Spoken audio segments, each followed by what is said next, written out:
Hey, Southeast. Right now we are on Sunday mornings, we're going through the Gospel of Mark. And I love this gospel. It's a gospel that challenges everybody who reads it. Who do you believe? Do you believe in Jesus? That's the question. It haunts everybody who reads this book. The author presents Jesus as this king, that there's this cosmic clash that is happening, and Jesus has authority and Jesus wins. And so that's the question. Do you believe? And oftentimes we have to come to that question ourselves, right? Like if we go through a trial, a tribulation, you and I, we have to ask ourselves, what do we really believe in? And so there's this passage, and we're not going to cover it on Sunday, but it's one of my favorite passages. It's found in Mark chapter 4, and it's when Jesus calms the storm. And I love this. Here's what it says. On that day, when evening had come, he said to them, "Let us go across to the other side." And leaving the crowd, they took him with them in the boat, just as he was, and the other boats were with him. So you kind of see these boats kind of moving across. And Jesus is tired. He's exhausted. It's been a very long day.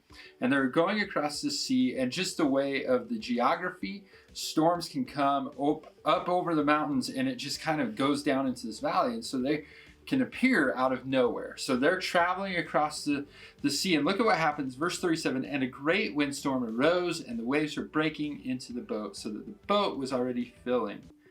But he, Jesus, because he was tired, he was exhausted, he was asleep on a cushion, and they woke him and said to him, "Teacher, do you not care that we are perishing?" And that's the question. When you and I, when we're in this cosmic battle, when our lives are being turned upside down, when we don't understand what's happening, we've been caught in a windstorm, we've been caught in the storm of life, oftentimes we look up at God and we ask the very same question that the disciples asked. Why don't you care? Don't you care? Don't you see us? And it feels oftentimes like God is asleep on the job. But here's the thing. Here's what happened. Look at what happens next. They wake him up, verse 39, and he woke and rebuked the wind and said to the sea, "Peace, be still." And the wind ceased, and there was a great calm. And then he looks at his disciples after he'd done this. From storm to glass, he looks at his disciples and says this, "Why are you so afraid? Have you still no faith?" And that's the thing for the disciples, for us, oftentimes fear, anxiety, it settles in when we begin to recognize that we are not in control. That we don't understand, and we are, we're being beaten by life, and we recognize in that moment, you and I are not in control. As much as we like to pretend we are in control, we are not in control. And that's the same thing that happened with the disciples. And so they wake up Jesus, the one who could calm the storm, and Jesus, calms the storm. And then look what happens after he asks them, why are you afraid?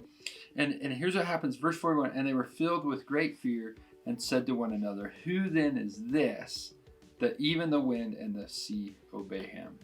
And I think at that moment they saw another picture of Jesus. They've been with Jesus for a little while now, and they recognize like Jesus is he can teach with authority like nobody else. They were astonished at his teaching. He can cast out demons. He can heal the sick. But now he commands even nature. And they begin to see that his authority is even beyond the elements of this world.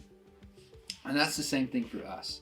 When we're in this moment where fear and anxiety steps in, we need to look to Jesus. We need to recognize that he is the one that ultimately has authority. He is the one who is our Christ, who is our King. And so again, I don't know what storm you're going through, but believe me, I love you, I care for you, and I hope and I pray that you would cast your eyes on Jesus. And I think it was Matthew, I didn't look it up, but I think it's Matthew, and the parallel passage in Matthew says that they marveled at Jesus. And I am convinced that when we marvel at Jesus, that fear and anxiety dissipate. Southeast, I love you. Have a wonderful, wonderful week. God bless you.